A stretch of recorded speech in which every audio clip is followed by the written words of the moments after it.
I'm Detail74, my pronouns are its, and this is Metroid Dread any percent NMG Dread Mode.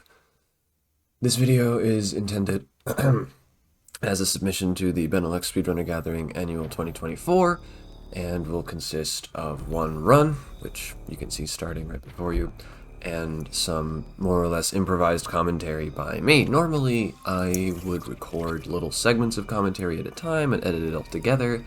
Unfortunately, I don't have the time to do that this week for a run this long. So instead, you just get me rambling at you for about 2 hours. I hope you enjoy it. So, to get a couple basic things out of the way, what is NMG? No major glitches in this context. For Metroid Dread, there's a lot of glitches that are pretty big, things like camera lock, axis skew, minor out of bounds even in some places. Any of those sorts of things, there's a specific list that you could find if you go to speedrun.com. Those are just banned, we don't get to do those. But luckily, because Metroid Dread is an extremely well-programmed game, there's a lot of glitches we still get to use, which you'll see very shortly, actually. But getting the run started right here, like I said, this is Dread mode, so in case you don't know what that means any enemy hitting me for any reason at all is instant death. So, you know, I'm nervous. We start the run off in this little tutorial area. We get to talk to Adam real quick. And we're just going through here, learning how to climb, learning how to do a melee parry, all this stuff. Now I know what I'm doing, of course, so we're sort of just going to zoom through here, but in a second you're going to start seeing some differences between Dread mode and normal mode, where I'm going to take a second to really make sure that I kill some of these bat enemies very carefully, because if I don't, they could just run at me and cause a whole ruckus. So here's that first glitch. Bam, and second try, that's fine.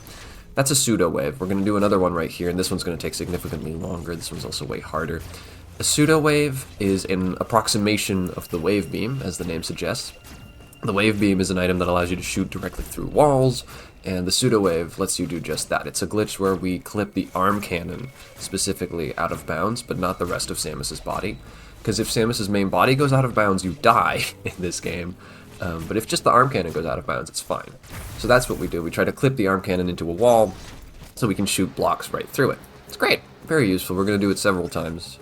These two are the most important ones, though. Right at the start, this allows us to sequence break our way to the Corpius boss fight, first things first, which would normally be a source of heavy speed optimization, where we would just sort of pump him full of missiles really quickly and have no regard for our own safety. But in Dread mode, can't do that, because, you know, if he touches you, you die. So I'm going to be a lot slower, a lot more careful. We also have fewer missiles to start with on Dread mode than we would in Rookie mode, which is what we normally run on. And so this fight's just going to take a little bit longer, also because of ammo management reasons, but also because we really need to be very careful. So on this run, I got a very good Corpius by Dread mode standards, by my Dread mode standards, where he got some really nice RNG here to give me some ammo refills right at the end, which allowed me to kill him without needing to go through another cycle of shooting the tail, so that's awesome. I wouldn't really have kept this run if it wasn't for that good of a Corpius, where I just didn't die and it was very fast and everything, because the bits leading up to it were pretty bad. But luckily, good fight, so that's fine. Killing Corpius gives us the Phantom Cloak ability. That's going to let us go invisible if we ever need to. That's going to mainly do two things. Is it helps you evade enemies, right? But mostly it's going to help you go into motion sensor doors, because if they can't see you, they can't stop you. And so it's really just a key, right? It lets us go into some areas that were previously inaccessible, and because we sequence broke our way to it, we can now do that a little before we're supposed to, which is going to help sort of make the early game route make a little more sense and go a little faster. Also, the Phantom Cloak, when you're activating it, it messes with your movement a little bit. It makes you slow and clunky. And we can actually manipulate that a little bit to help us do another platforming trick in a minute, make it a little bit easier. You can do it without the Phantom Cloak, but it's a lot easier with, so that's nice. It's an extra little bonus. But the Phantom Cloak is just a hard required ability. You need to go through motion sensor doors to beat the game, so We do need that. Right now, we are on our way to go pick up our next main upgrade, but unfortunately, here's our first death. I woefully miss almost all of my missile shots on those little fishies, and just jump right in there and lose my first life.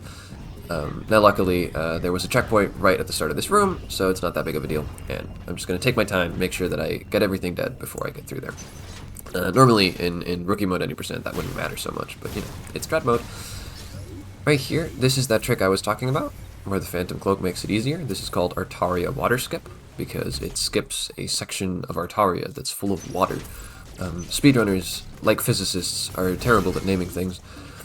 Right there, that's a very scary moment. That guy, you have barely enough time to shoot 2 missiles at it before you run face first into it. And so I do just hold forward even on dread mode, because if I just mash the missile button, it's more or less safe, but it's always a little bit scary. Like, am I going to hit it? Am I not? Anyway, this right here is pressure pad skip. It's a little funny wall jump where we use the melee in the air to push ourselves off against the wall behind us so that we can get back to the wall we were wall jumping off of and grab onto the ledge. I'm going to do a similar trick to that in a minute. That's a lot more important. This one just saves a bit of time. The other one's actually going to matter to the route. But anyway, here's the charge beam. This is what you were normally supposed to get as your first item, not the Phantom Cloak. And then you're supposed to fight Corpius with the charge beam and everything. But because of those pseudo waves that we did earlier, we could switch that order around, which makes this route a lot faster, which is great. Then right here, I believe I'm going to screw up and die. Yeah. So I missed another missile shot, get punished real heavily for it. Dread mode is kind of this constant toss-up between, am I going to just stand still for a second and make sure that what I just did worked and that the enemy is dead, or am I going to try to go extra fast, right? And so, okay, well, I forgot about that, but that was embarrassing.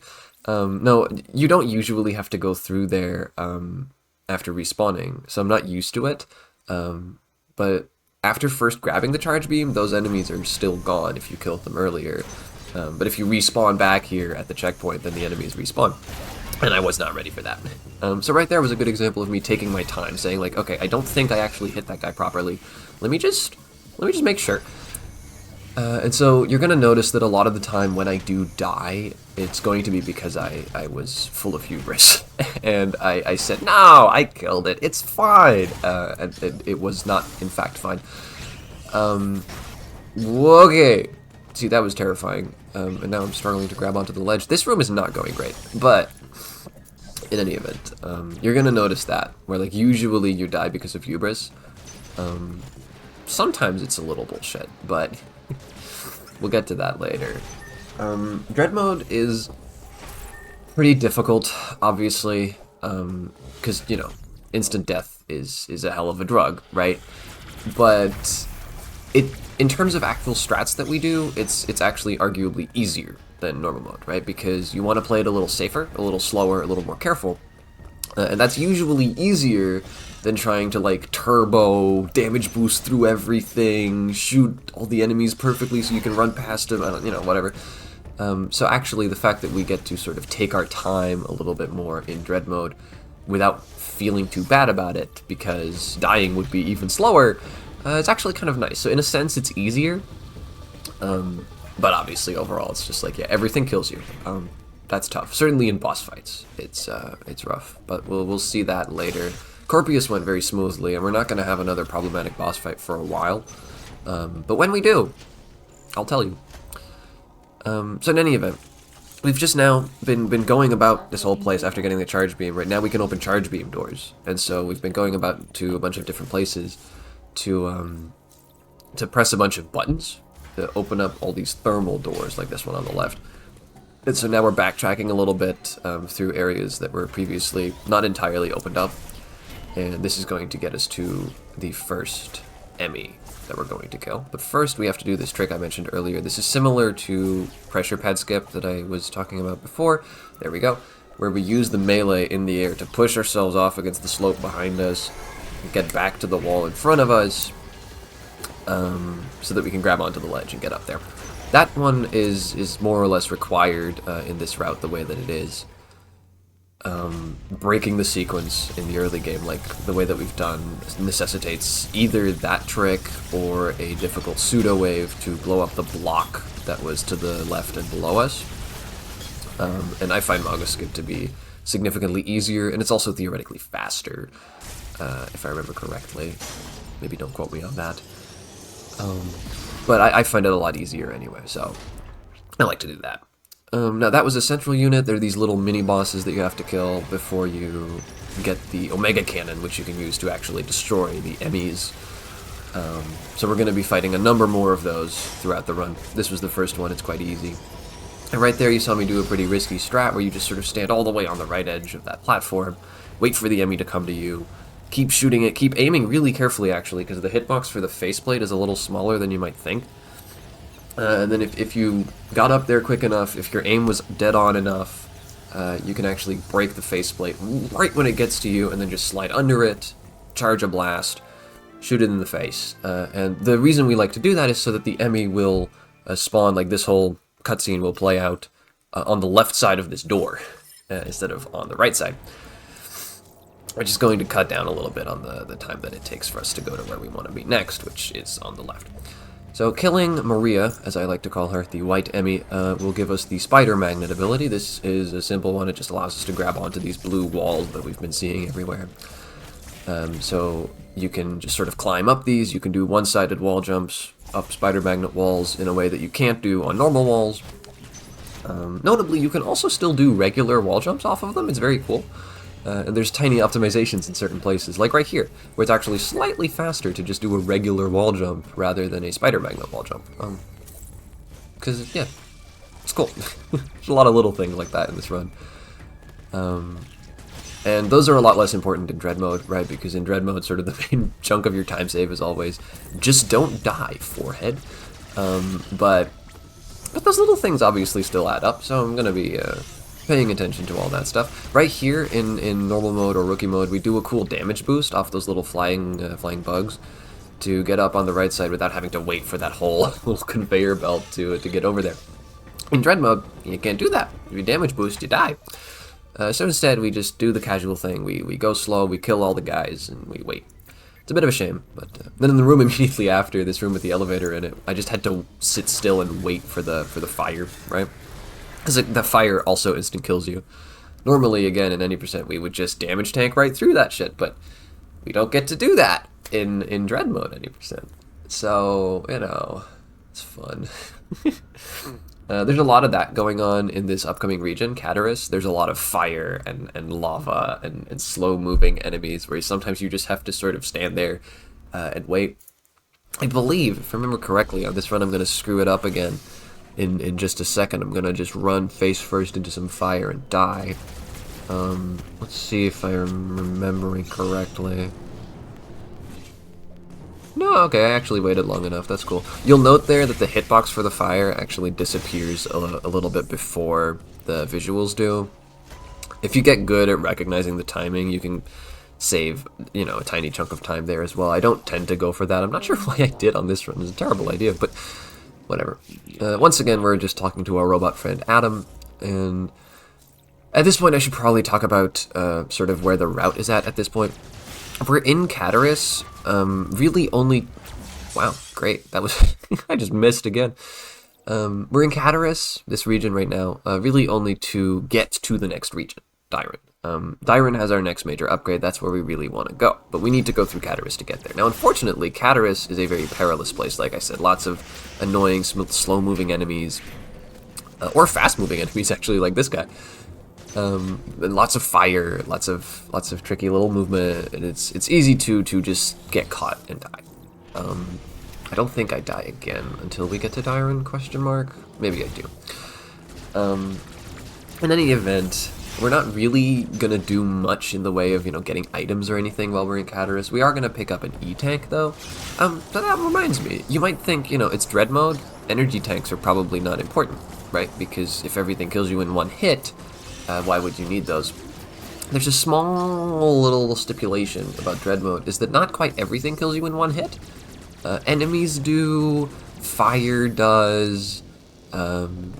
you know, the saw traps, mechanical gunfire, this sort of stuff all does very much instant kill you. But lava, heat, and cold, environmental damage, if you will, that's also damage over time if you stand in it for too long, that shit's just normal. It does not instant kill you. So that's pretty cool, because that means we can still do the same route that we would normally, where later in the game we're going to do a little bit of damage tanking through some cold rooms to sequence break our way to the screw attack. So that's really nice, actually. But it also means that energy tanks are still useful, because we do need a certain amount of energy in order to actually be able to make it through that damage tanking session later. Now, we don't need as much energy as we would on regular 90%. Well, I guess you wouldn't need it on regular 90% either, right? Because you could just not get hit forehead. But on regular 90%, I like to pick up 3 energy tanks, mostly to help with the final boss as well. But in Dread mode, I'm only going to pick up 2, just to make sure that I can get through the damage tanking later. But we don't actually need them for anything else. So it's a little bit silly that we're picking those up, but we do actually still need those, at least a little. Anyway, right there, you know, we've been going around Cataris. We're sort of in a little sequence of, oh, right, I forgot about this. I fell down. No, we're doing a sequence now where we're pressing a button that opens a door somewhere to get to another button to open the next door, to open or press another button, etc., right? We're sort of bouncing around this whole region in like a crisscross pattern, going from place to place. So you're going to see the same rooms again and again from a couple different directions, a couple of different times and stuff. It's a fun section to run. Honestly, there's a lot of fun movement in this. Like right there, like jumping up, shooting down, then charging an instant charge to open the door. Instant charge is a glitch I should probably talk about, but we don't have time, actually. Give me a second. This right here is one of the most important tricks in the run. Blink and you'll miss it. Well, I missed it, but, you know. There we go. That is Adam's save skip. It's a frame-perfect wall jump where you, again, do a similar thing to before, where we melee up against that slope to push ourselves right into the corner of the wall, where we can get a wall jump just high enough to make it all the way up to that spider magnet wall. That's a really important trick because it, A, sequence breaks a little bit in this section of Cataris. It makes this section of Cataris a little bit faster to get through. Wow, I really messed this. Okay, that was embarrassing. Wow. Anyway, Adam's save skip helps you sequence break a little bit in this section of Cataris, but another thing that it does, as the name implies, is it skips an Adam save station, the places where we've been talking to Adam. And by sequence breaking through the sort of like plot progression of talking to Adam over and over throughout the run, we no longer need to talk to Adam at all. Normally when you enter an Adam room, the doors will lock, you'll have to talk to him, and then the doors will unlock. But because the Adam room that's like next on the list, we're just gonna ignore that and never go there.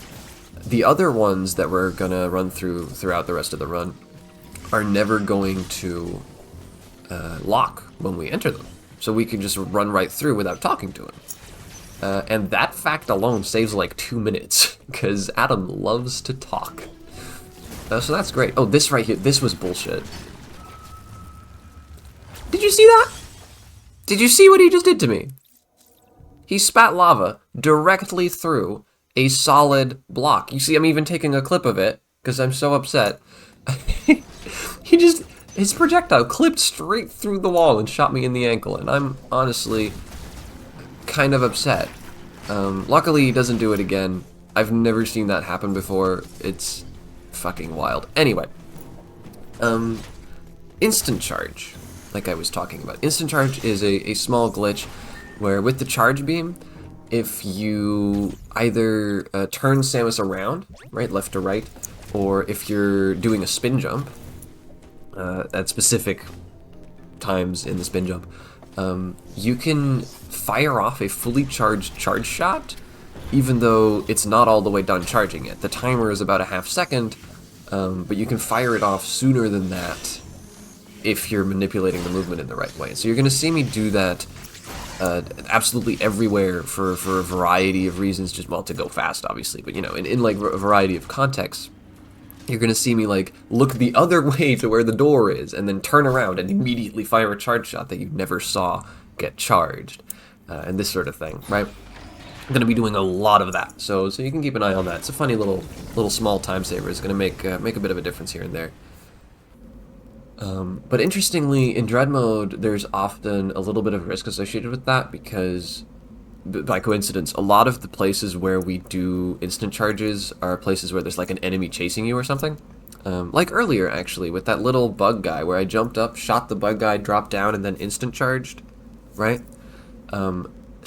Jumping up and shooting that guy to death is the Dread mode strat, because normally in any percent what I would do is just drop down beside him and then do an instant charge and open the door. There's some risk of getting hit there, but in normal any percent I wouldn't care, right? That would be completely fine, and that way I'm not jumping up into the air first, so I have to spend less time falling to the ground to where the door is, and it's very slightly faster. So that would be better normally, but on Dread mode that's not worth the risk, because if he does decide, actually, you know what, screw you, I'm gonna bite you in the ass, then you die from that, so you really don't want to do that. Now, right here, we finally made it to Dyron, like I was talking about before, right? Getting to this region is why we were in Cataris. Welcome to early game. And so right here, we're heading through these like dark rooms where the power's off, and we're gonna go right to this power station. It's supposed to be like a little bit of a maze in that room where you're like sort of jumping around like, oh, it's dark and it's scary and I don't know where to go, and then you have to find out that you have to shoot that floor, yada yada yada. But obviously I know all this, right? I've played this game hundreds of times. I know what I'm doing, so I know where to go. In any event, here in Dyron, the reason we want to be here at this point, I'm going to just shoot this bat, there we go, is to get the wide beam, which is right here. This is going to make it so that our beam attack fires 3 projectiles parallel to each other instead of just 1, which A, increases our damage output, B, allows us to open wide beam doors and wide beam boxes, and C, means that I don't need to have God aim anymore in order to actually hit things. Speaking of hitting things, I jumped right on top of that spike, but I don't need to aim so well anymore now that I have the wave beam, which is actually gonna be probably the main part of it, outside of the fact that it, you know, opens up wide beam doors, which helps us progress through the game. But honestly, right there, that was an instant charge, right? I missed the first one, so I went and charged the second one. But anyway, just the fact that I don't need to aim so well anymore is going to make a big difference just on movement in later rooms, where I could just sort of shoot an enemy off in the distance without needing to be really precise, which is great, right? That's gonna actually help us do a bunch of like faster strats later on. Now right here, this part really sucks. Wide beam boxes, in case you don't know, in case you've never played this game, because if you have played the game, you will know. Wide beam boxes are notoriously inconsistent. They're the worst. You'll fire a shot just like dead into them and they won't budge. And it's super dumb. And so right there was this bat enemy on the left, and that guy always notices you, and then he's like, rah, and he charges at you. And so if that wide beam box says, nah, fuck you actually, then you just get hit. There's not much you can do. The only thing you can do is kill the bat before you get up there. Take your time to do that, and then shoot the wide beam box, and then if it messes up, you're like, yes, I was safe. But that would be so slow, I don't want to do that. And so instead, on Dread mode, it's just a massive risk. If the wide beam box says, screw you, you die. Luckily that didn't happen, but it does. It does just sort of randomly happen sometimes. And it's kind of sad, but whatever. Now with the wide beam, we can shoot this door. And then we can get up here to the Cataris Central Unit, which we're going to get the Omega Cannon again, and we're going to kill this next Emmy. You know the drill. Let me get a little bit of water.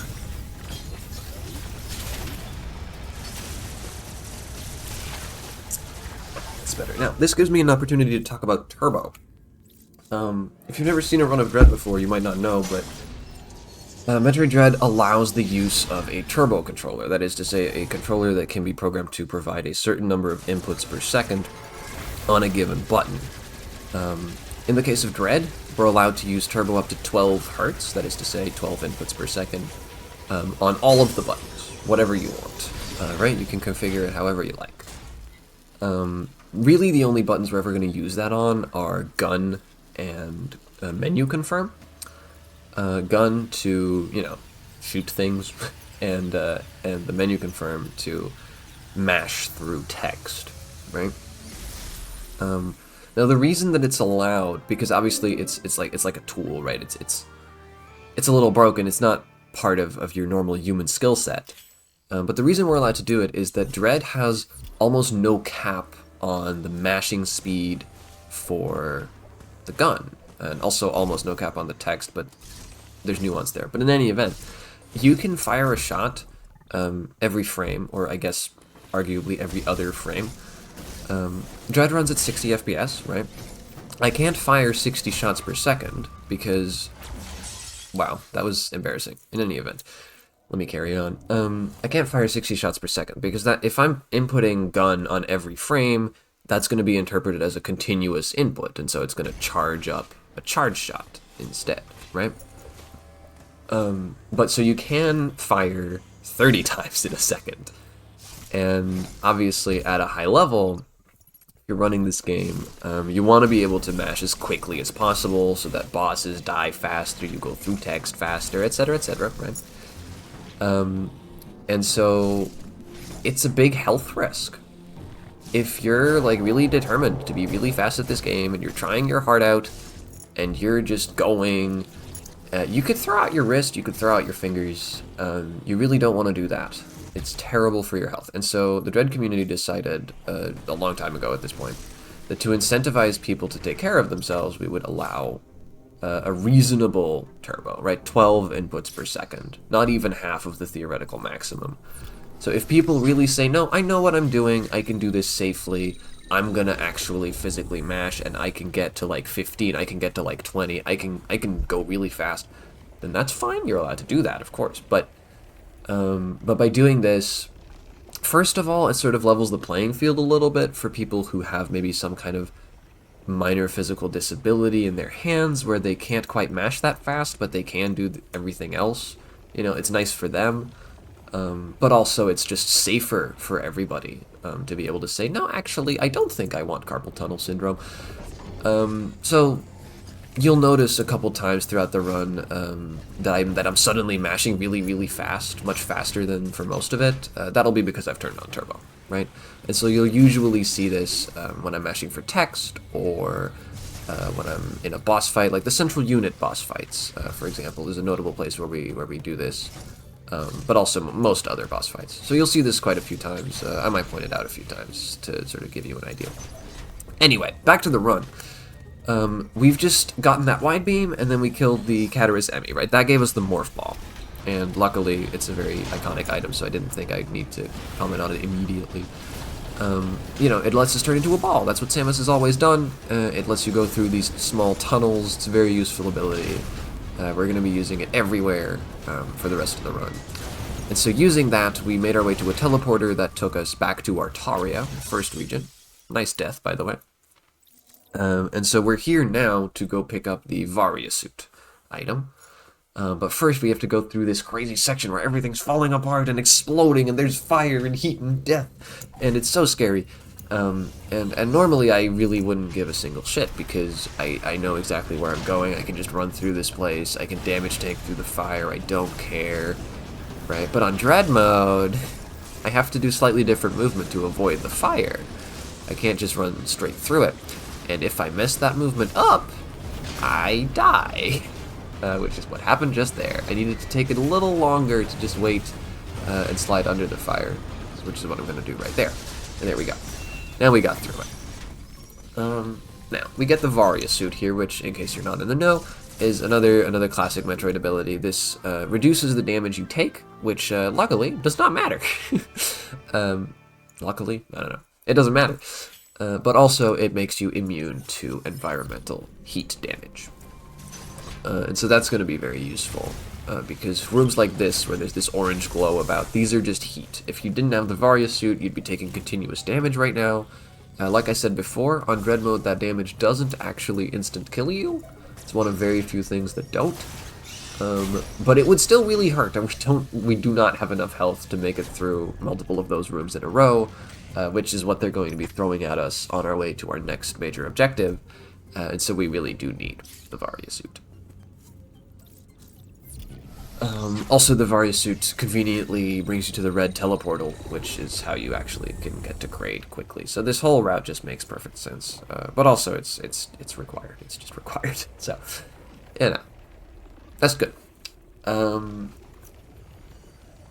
Yeah, like I just said, we're going to Kraid now. It's our next major boss fight, and this will be another instance of Dread mode fucking sucking sometimes. It's Kraid is this like projectile spam boss in phase 1. He just throws the kitchen sink at you, and so, you know, if you mess up your dodges even once in Dread mode, you're cooked and you have to try again, and so it's real rough. I think on this run I actually did get it first try, but it was a little bit slow, so that's great, right? For Dread mode standards, that's awesome. We love a good little first try but slow. Oh, this right. So normally in this room, we would just damage tank through these guys. We'd run into them, and then run through them, and move on with our life. On Dread mode, we have to actually kill them, because we can't take damage. And so right there, I messed up my parry on that enemy's attack. But I had the presence of mind to say, oh shit, he's going to shoot fire at me. I'm going to run back. I'm going to slide back into the other room, take some time, and then go back in there and try again. But I'd never had to do that before, because I'd never messed it up, or I'd never had the presence of mind to go backwards or anything. And so I slid right back in, because I didn't really know what was going on. But as it turns out, and I know this now, right, is those guys will walk in that direction if you do that, if you slide back under the tunnel, right? Then they'll walk towards it, and so if you slide back under the tunnel again, you'll just immediately get hit, and in this case, die. So I learned that yesterday when I did this run. I'd never seen that before, so that's sort of cool. Now this section, just to be clear, to be upfront, I'm gonna die a couple more times here.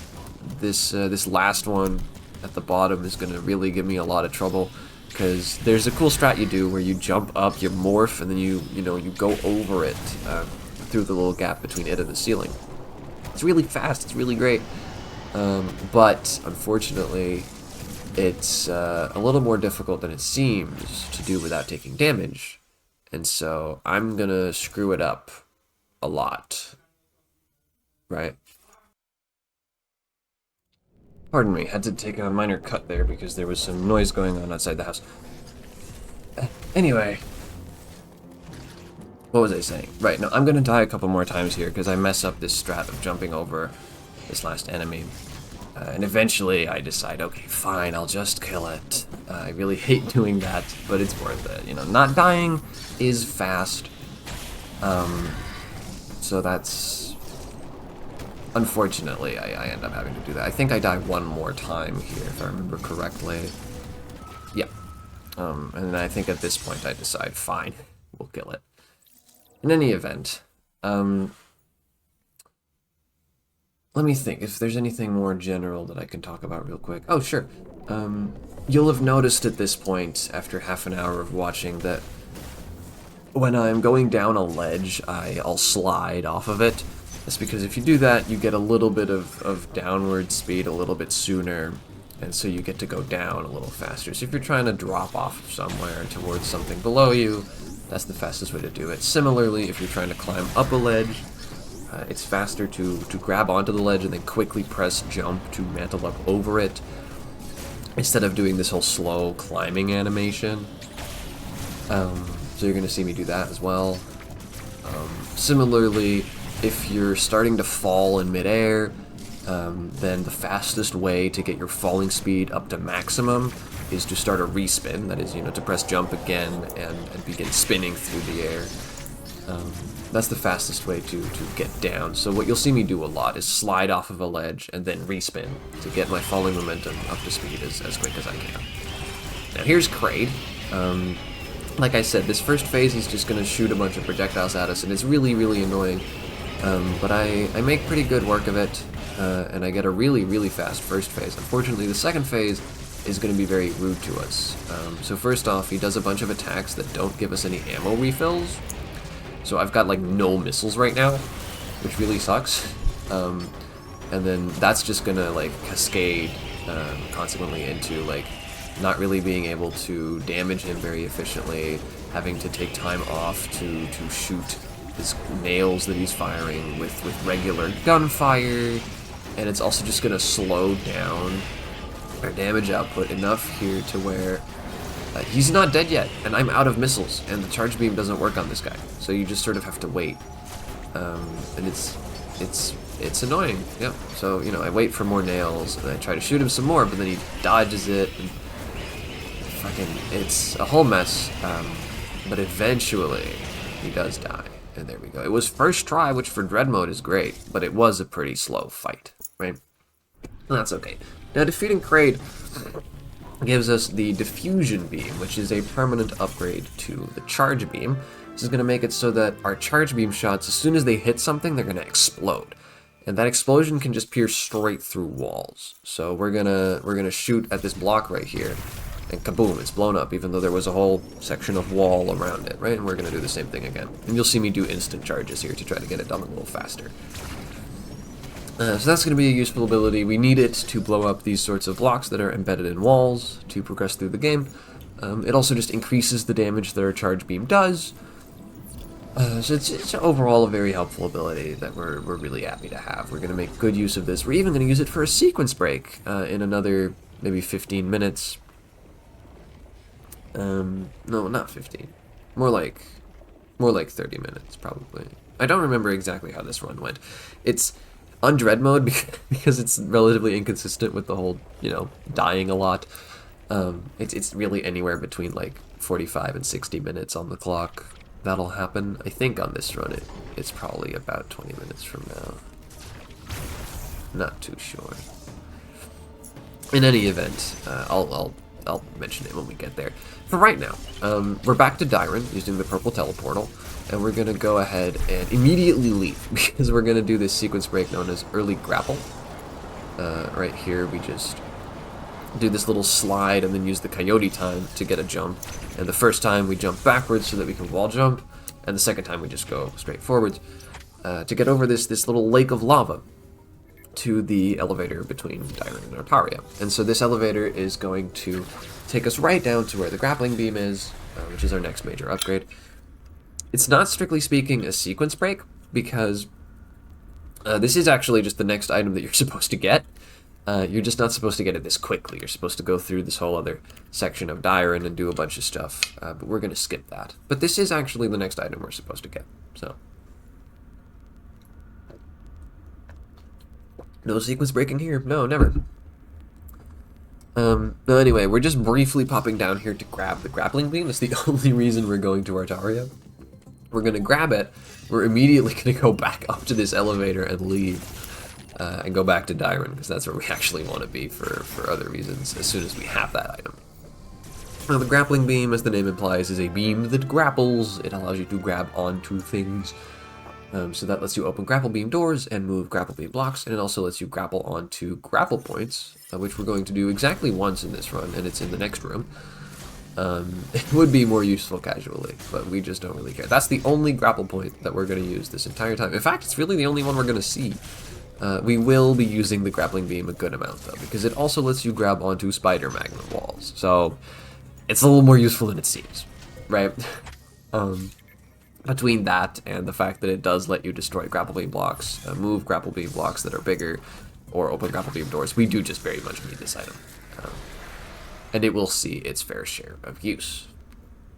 With it in tow, like I said, we're going to go right back to Dyron. And now we're on our way to get yet another upgrade. You know, it's a Metroidvania. You know how it is. We're going to get the bombs. Normally, this would be a pretty early upgrade. In most Metroid games, you would get this like as your third or fourth upgrade at worst.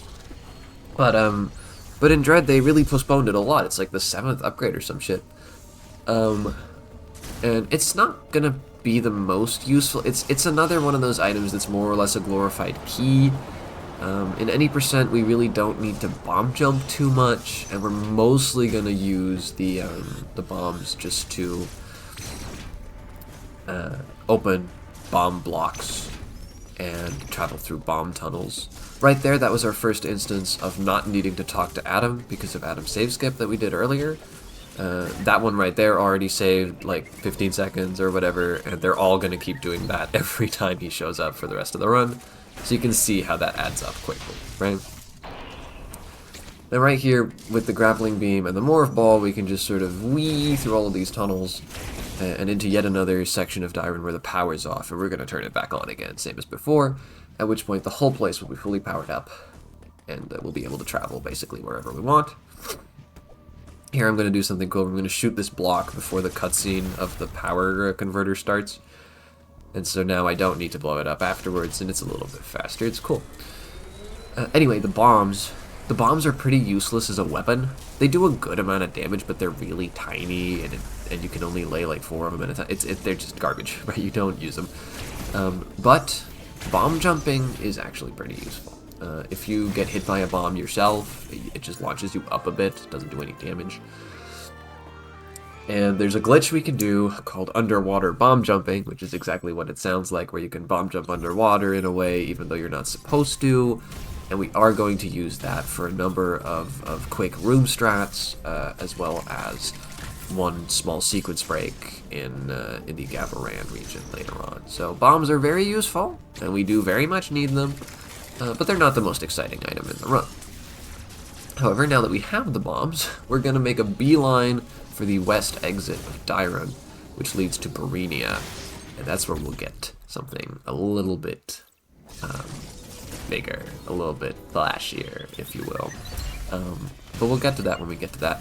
Right now, there's just this section of really fun, clean movement of just sliding down ledges, firing a missile at the right angle to blow up a mine, jumping into this water to jump over there to slide under this. This is a really satisfying section to do. It's simple and it's easy, but it's satisfying. Normally, on any regular mode, any percent, I would just damage tank right through that cactus guy, but on dread mode, again, we don't get to do that, so I have to take some time to kill him instead, but that's fine. Now we've made it to this west exit that I was talking about. We're going to go to Barinia. Now, Barinia is a very difficult area. We're going to make 3 visits to it in total this run, and those 3 sections are 3 of the hardest sections in terms of movement, just in normal any percent, but in dread mode, they are 3 of the hardest sections, period, because it's really easy to die here. It's really easy to just randomly get hit and curse the world. And I'm really glad that I didn't try to record live commentary with this run, because if I remember correctly, I'm about to die in a kind of stupid way in this section, and then like slam my hand against the desk, which wouldn't have been great to have on the commentary, right? So here I'm going to go invisible so that guy doesn't notice me quick enough to put the laser down, and I can just sneak right past him, which is nice. Right here we're going to run right past Adam again, as before, and we're going to bonk this guy, and bonk this guy, and then I'm going to do this, and I'm cursing God at this point. I'm, you know, like I said, probably I think I banged my hand against the desk and everything. This was a whole, I hated that. But yeah, Barinia is just a difficult section. Barinia 1 here is probably the second worst of the 3. Barinia 3 is definitely the worst one. It's tough. It's difficult. But it's also very satisfying. There's a lot of cool movement we get to do here. Like right here, where you break open this block and then you morph into the tunnel. You can do this little coyote jump out of the morph tunnel to grab onto that ledge. That's really satisfying. This section here with the phantom cloak's pretty cool. And then these multiple parries on these enemies coming up that you just already saw, right? There's a lot of satisfying stuff in this split that I'm very, very happy to do again. And I do need practice on as well. But dying like that really didn't feel great. Accidentally phantom cloaked there. I'm not sure how that happened. Doesn't really matter. So in any event, we're here in Barinia to go pick up the flash shift. And that item is cool. It allows you to instantly dash forwards or backwards up to 3 times in rapid succession, and then it needs to recharge for a second. And we're going to be using that item every time it's off cooldown, as much as we can for the entire rest of the run, because what it does fundamentally is move fast, and that's why we're here. So flash shift is going to be an extremely important item. You're going to be seeing it constantly as soon as we get it right here. And using the flash shift, we're going to make our way to the south exit of Marinia, which is going to lead back to Dyron again, but in a slightly different place. And that's going to set us up to get the speed booster item from the Dyron Emmy, the yellow Emmy, Aaron. I forgot to mention the Katarus Emmy's name. His name's Larry. Just to be clear, these are all names that I've personally given to them. Reason being that I had some trouble distinguishing between some of the Emmys at first because I'm colorblind. And so when people were saying, like, oh, the green Emmy, I was like, yeah, bitch, which one is that? Sick movement to dodge that fish, by the way. Just wanna point that out. That was fucking cool. But, anyway. I gave them names. I gave them names that have some sort of, like, sound in common with the name of the region that they live in. It was funny. I liked it. Anyway, right here we're going to do an underwater bomb jump. This is what I was talking about before. It's a little trick where if you bomb jump underwater, you can only really do that, like, once, quote unquote, right? Outside of water, you can infinitely bomb jump up as high into the air as you like, right? But in water, you only really get one, maybe 1.5 sort of characters worth of height out of bomb jumping, even if you do it perfectly, because they don't want you to be able to bomb jump up through water sections up as high as possible and then skip a bunch of crap. But there's a slight sort of thing we can do where if you bomb jump once and then you unmorph before you hit the ground, and then as regular Samus, jump up, morph, lay a bomb, unmorph again before you hit the ground again, then jump back up, morph again right on top of the bomb, and get launched up by it when its timer runs out, you can actually get a little bit more height, because the game, like, expects you to be at a certain height, and so it's not going to start capping you until a little bit later than it's supposed to, in terms of vertical movement. So we can use that to go through that room a little bit faster. That's not like a major sequence breaker or anything, but it saves a good chunk of time over going through the tunnels at the top of the room that I never showed you. Right here we do a bunch of fancy flash shift movement to sort of climb up all these walls and zip along and get up here to the Dyron central unit. This one sucks. This is the worst central unit in Dread mode because as soon as its armor breaks, its gunfire starts to speed up dramatically. Look at that. Pew! Pew! Pew! And it's also got the most SpaghettiOs out of any of the central units that we are going to need to fight. So there's just a lot of shit going on, and any of them will instant kill you if they touch you, right? And so normally we would just damage tank through this, right? Say it with me. But we can't do that already. So we really have to have a little bit of a plan of, like, I'm going to move here, then they're going to shoot there, then I can jump over that and dodge this, etc., etc. To actually make it through that one, alright. And I often die in that central unit, but not today. Or not yesterday. Haha. So that's brilliant. And that lets us kill the Dyron Emmy, Aaron, and pick up the speed booster, which is yet another classic Metroid item that you'll be very familiar with if you've played something like Super Metroid, Metroid Fusion, or Zero Mission. And in this game, the speed booster is cracked as hell. You can keep your speed booster when you wall jump, when you morph ball, when you slide and do all this stuff, and particularly in 100%, there's some sections where they just keep the speed booster going for like a minute straight, and it's beautiful. In any percent, we're not going to go crazy with it, but we are going to do some stuff like that, where we just keep it for a couple of rooms at a time, but mostly rooms that it's really designed for. Right here, I messed up the strat a little. You're supposed to sort of preserve your speed with a Shine Spark and stuff. It's not that big of a deal. Anyway, here we Shine Spark up. Shine Sparking is just you get the speed booster, then you press down to charge up this big blast of energy, and then you just send yourself rocketing up like that, right? We're going to do that a bunch of times. You can do it in any direction. You can Shine Spark up, down, left, right, diagonally. It's super cool. We're going to be using it a bunch. I forgot about this. Yeah, so I do a little dance because I get a little impatient with that grapple beam block, and I keep missing it, and I keep trying to just pull it towards me, even though I did just miss it, and I do that over and over again, and I do this little dance back and forth. Yeah, that was it was fun, honestly. Anyway, with the speed booster and the flash shift and all this stuff, now we're making our way to our next new region again, which is going to be Farenia. And we're going to make a very brief stop in Farenia. We just need to go here to do a little plot stuff, but we're going to skip the cutscenes. But what's going to happen is that's going to open up the north section of Barenia that was previously completely inaccessible.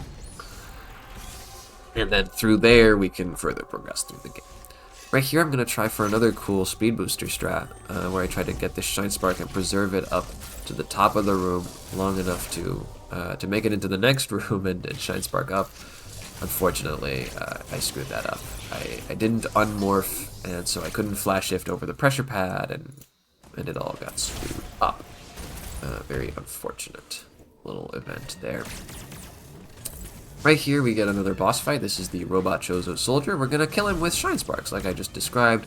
We're going to charge up Shine Sparks, and we're going to ram right into him. And luckily, Shine Sparks make you invincible to everything while they're happening, so we don't take contact damage upon touching him, which is great, because otherwise we would die, right?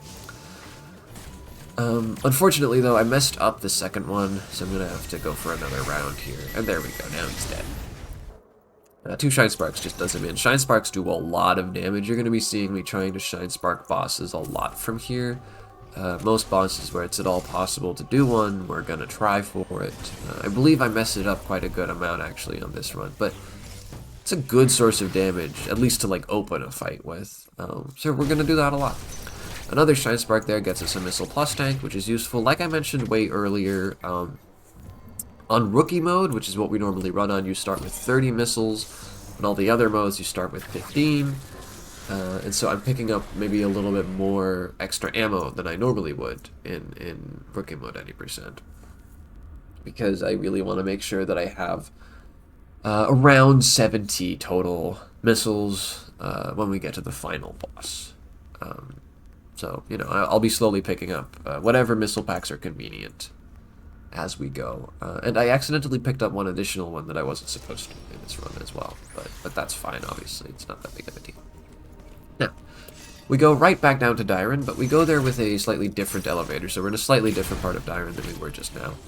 And right here, we're just going to make our way back down to that west exit where we were at before. We're gonna go right back to Barenia. I mess up this movement real bad, but it's fine, Copium. Like I said, right, going to Farenia just there opened up a section in Barenia where we weren't able to get before, and so now we're just gonna head right back there and go over there, because there's really nothing else left for us to do in this sort of southeast part of the world.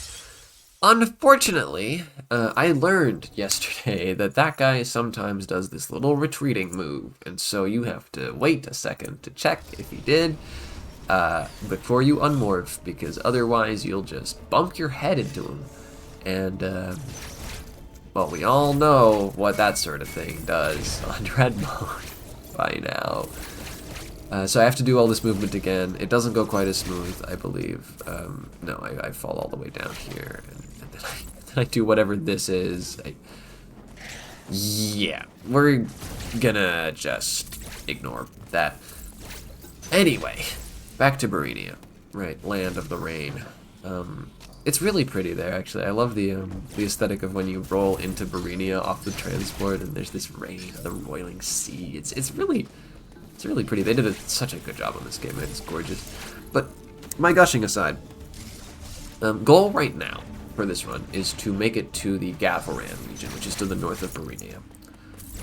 And so we're going to make our way through Barenia, through some rooms that we were already in before, but mostly rooms that we haven't been to yet, to get up to Gavaran. And on the way there, we're going to do, we're going to do a big sequence break, or big-ish. Normally, when you're going from Barenia to Gavaran, you have to do so by killing a boss, Drogiga. Drogiga is notoriously slow. It is a cycle-based boss where you just have to spend a lot of time waiting, and also it's underwater, which I think says a lot. We move slowly, it's slow, the music goes like bam, bam, bam, but you know, it's that type of a boss. Who the hell is at my door? It's that sort of boss, so we're going to we're going to skip that, naturally, because it would be slow as hell, so we're not going to do that. We're going to use the diffusion beam, like I actually alluded to earlier. We're going to use the diffusion beam in combo with the pseudo wave glitch that I was talking about way at the start of the run, to actually blow up a block that we're not supposed to be able to get to, not even with the diffusion beam, and thereby get into Gavaran without needing to kill Drogiga. Right here I get this really sick speed booster strat, get a ball spark right past this guy, don't need to wait for the laser, no nothing. It's great. And then this is where we do Drogiga skip. I'm going to buffer a particular angle by going into the pause menu and try and get this shot right in that wall. I mess it up a couple of times. This trick's a lot easier than it looks. I just screwed it up a bit. But there we go. The block is gone, and I'm just going to turn invisible so that these guys don't start throwing projectiles around the place. Notably, if you hold the Phantom Cloak for too long, you actually start taking damage over time. You know, they do this to avoid you just being invisible forever. But notably, that luckily doesn't kill you instantly. It's like lava, it's like heat and cold damage. It's damage over time, so it doesn't kill you instantly. It doesn't count as like getting hit, I guess. And so, we can just do that. It's safe. We don't mind. In fact, it's a lot safer than it normally would be, because on a normal run, you know, the health that we lose there actually matters. On this run, really not so much, because if we get hit at all, we die anyway, so who cares? So that's pretty cool as well. Now, going to Gavaran, we're going to get right into another boss fight. We just skipped one, but unfortunately this one we can't. We're going to be fighting another Robot Chozo soldier, like the one that we just fought in Farenia earlier, but this time it'll be wearing golden armor, and so naturally it has more health and does more damage, because we all know that's how it works. And this one's going to take a little bit, because this is actually one of the harder parts of the game on Dread Mode. And so I'm going to use a Shine Spark to open up the fight, like I was describing before, but then I get caught by this shot because I didn't know what to do, and I panicked a little, and I just ran right into it, and that's what happens. I believe I die another 1 or 2 times here before actually getting him. It's kind of unfortunate. He's got a couple different patterns he can do.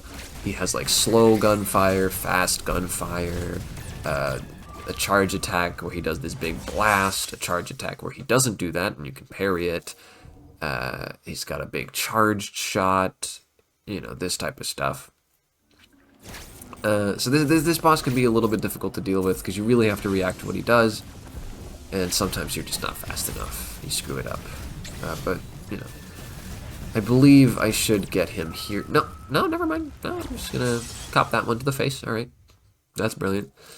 That right there, that first attack that he did, that big, like, punch, that would have been parryable. If I had done a melee counter there, I would have stunned him and gotten a lot of extra damage. That's really what you want to do in this fight, but I just didn't have the presence of mind to go for that, unfortunately, so I just made the safe play and jumped over it. A little bit sad, but that's fine. Here's that slow gunfire I was talking about. That's a lot easier to dodge than the fast one in general. Or at least, you know, you have to commit to one or the other, right? You can only really dodge one of them. So, if you don't react fast enough, or if you make the wrong choice too early, sometimes you get hit. But in any event, he's dead now. You'll note that Emmy in the background there that's currently deactivated. None of the Emmys are currently active. Oof, ouch, owie, my foot. That's part of what happened in Farenia. Part of that plot that was happening was that with all of the Emmys are temporarily disabled. It's great. This is the only time that's going to matter. The next time we enter an Emmy zone again, they're going to be back to normal. But anyway, right now we're on our way to pick up the super missiles, which are really just glorified door openers. I hate them so much. They really only do one thing, it's open super missile doors. They do more damage than regular missiles, but they also have a worse rate of fire. So they have a worse DPS output than the regular missiles do. Which is just so dumb. But yeah, we're gonna use them a little bit just to open these doors and make our way east to the exit to Elon, our next region, where we will actually get a useful weapon upgrade. For right now, those 3 super missile doors that I've just been opening, those should, ideally, be the last time that I will fire any super missiles at all this run. if I don't screw anything up real bad, I should not need to fire any more super missiles. Sorry, that's a lie. There is a missile cover on the door to the plasma beam, and I will be shooting that with a super missile. It wouldn't require a super missile. A regular missile would be good enough. But we don't have regular missiles anymore, so it has to be a super missile. That will be the last time. So, yeah. We fire a grand total of 4 super missiles in this run, assuming all goes well. Which is just so sad. They're such a sad item. They're so bad, and we don't like them, and it's so sad. Anyway, here in Elon, we're using the flash shift in a clever sort of way. We're flash shifting into all of these cutscene triggers, and we're just expending all 3 flash shifts right in a row, right? Using all of our Aeon energy, just bim, bim, bim, bum, to zip right into that cutscene. And in doing so, when the cutscene happens, it's going to just refresh our flash shift, and we can immediately go and do it some more. So that's really funny, actually. It's a funny little optimization to make.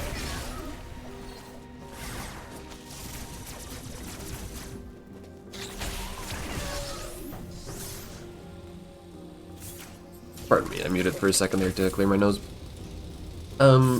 These enemies just now, in regular any percent, I would just damage tank through them or even jump over them. But on Dread, I do not get the luxury of such risks, and so instead I just parry their attack and kill them, similar to those enemies in Cataris before Kraid, like half an hour ago.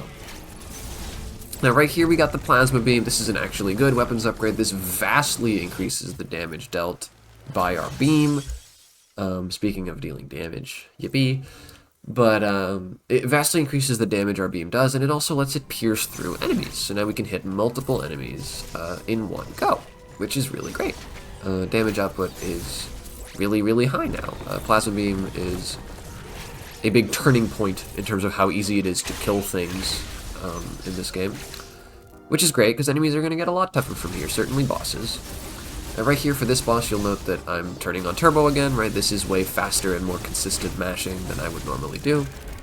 I can mash faster than 12 hertz, but I cannot do it consistently, right? I cannot keep it up for longer than like a second or whatever before sort of dipping back down, etc., right?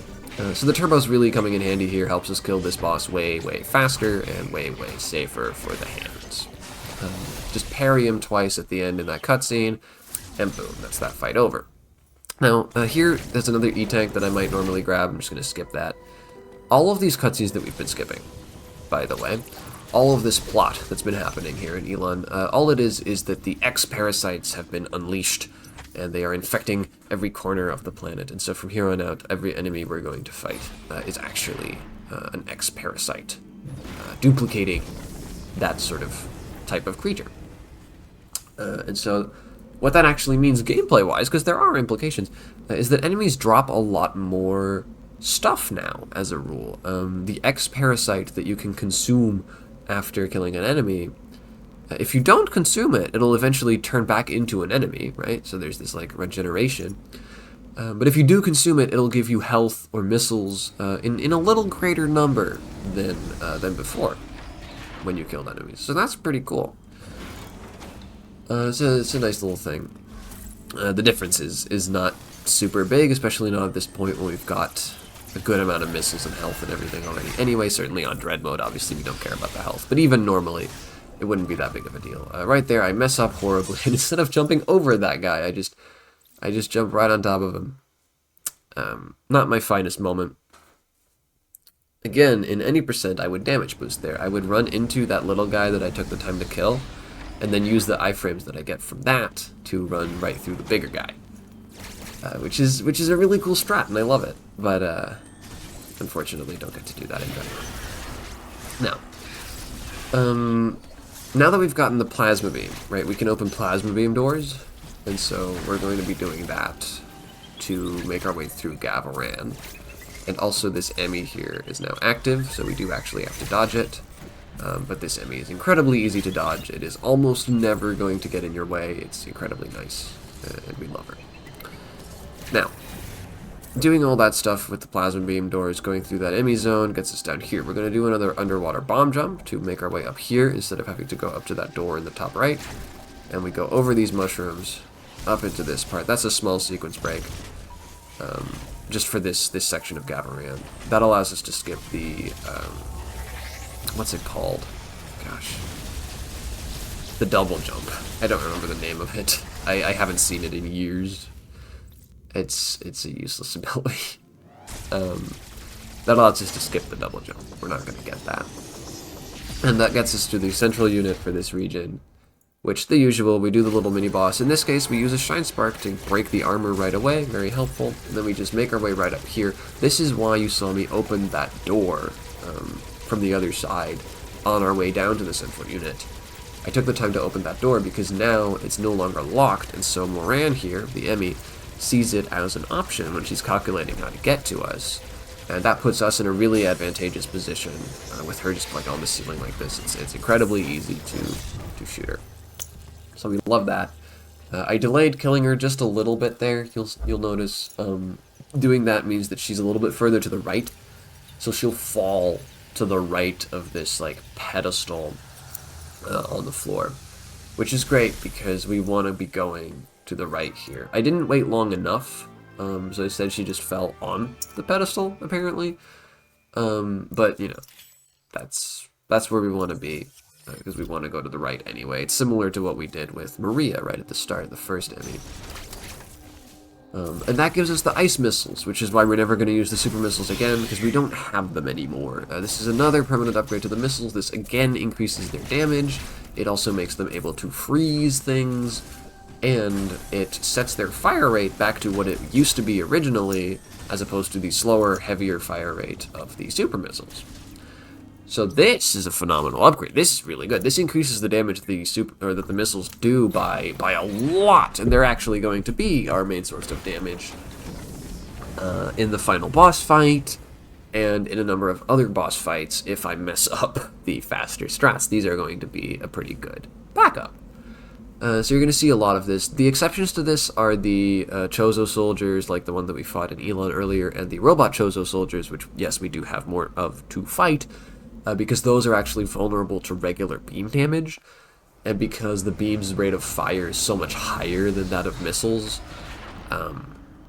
if we activate turbo, it's way better damage to just use the beam on those. But a lot of bosses are immune to the beam, so for those, I will, in fact, be using ice missiles. I slightly mess up here. I'm supposed to get a speed booster, so I go back and get it again. And right here, I'm going to charge up a Shine Spark, and that's going to just let me deal with this enemy a little bit easier. That's all it's for. And now we're coming up on a difficult trick. This is early space jump. Yeah.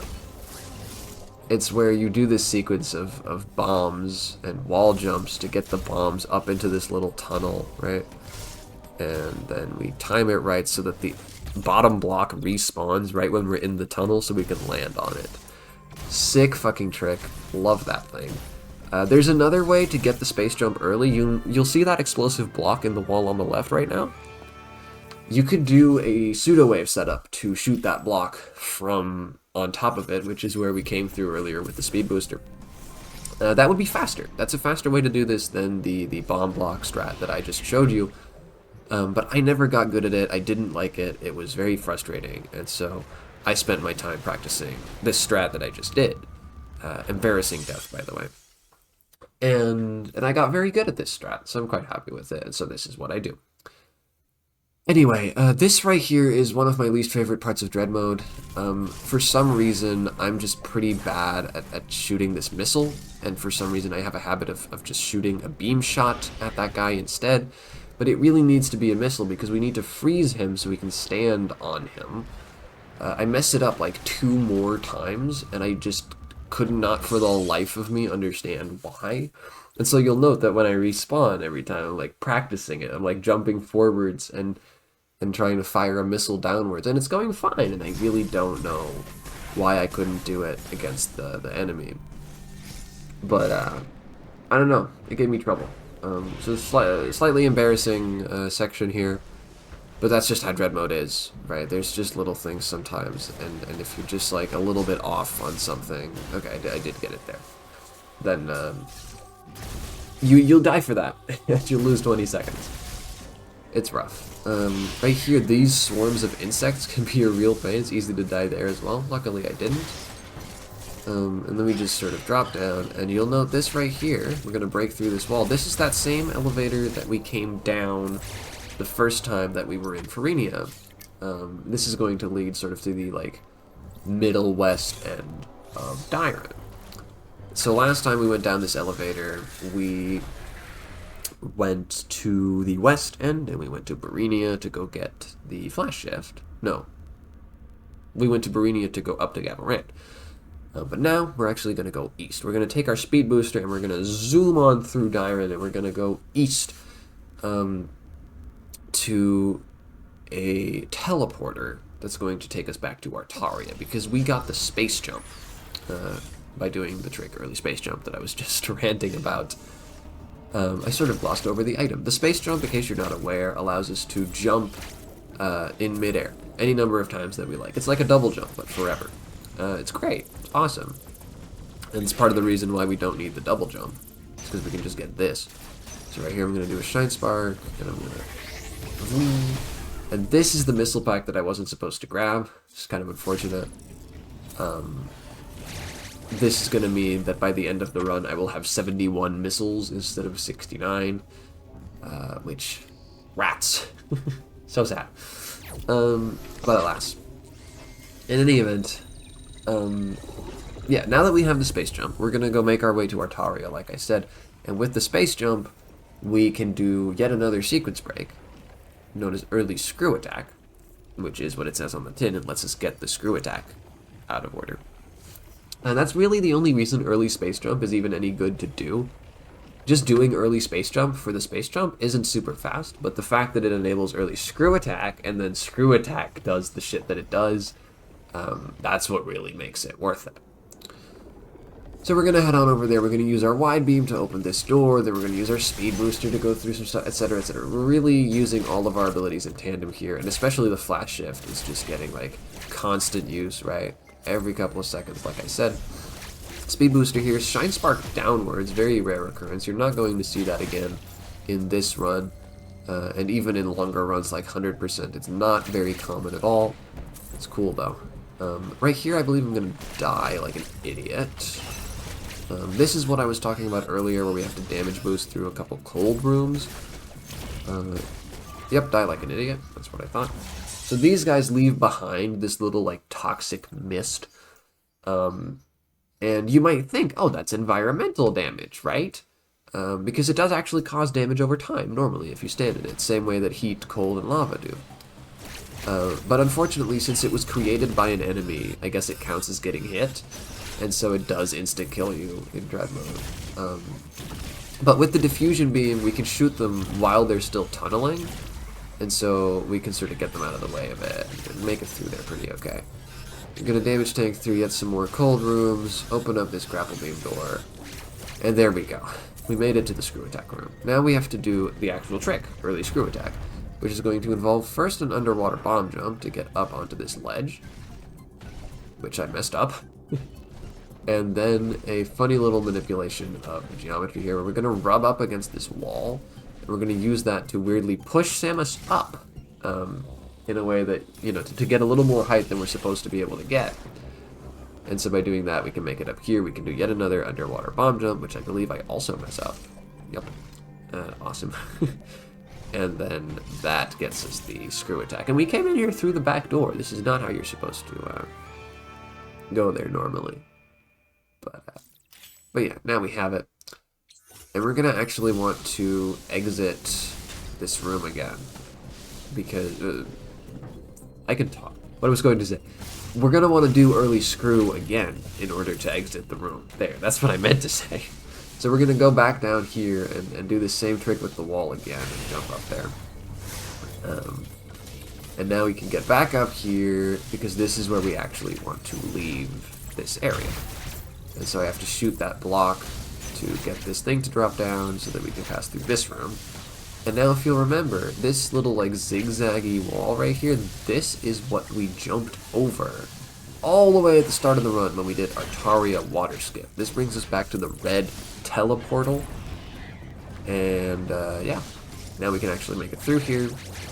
And we're gonna go take this red warp back to Cataris again. The first time we did this, it was to get to Kraid. And this is what I like to call the teleportal extravaganza. We're just gonna be going from the red warp to the orange warp to the green warp, do some stuff there, then take the green warp back again, and then we'll like move on with our lives. So this is a long sequence of loading zones and tiny bits of movement in between. This is a great place always when I'm running this at marathons for like donations and stuff.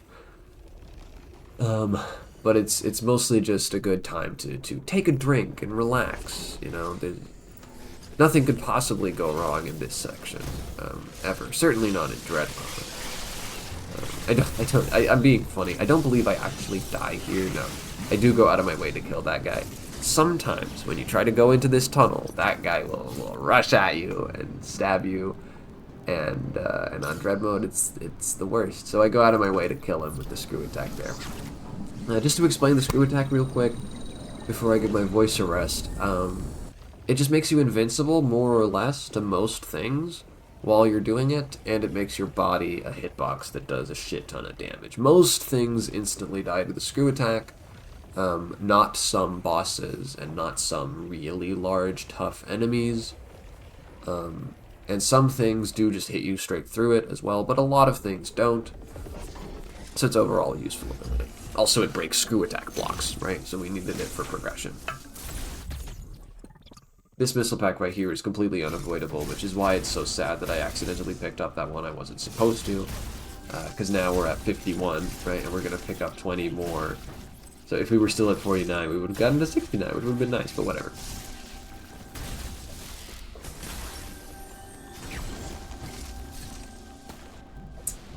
Stay hydrated, everybody.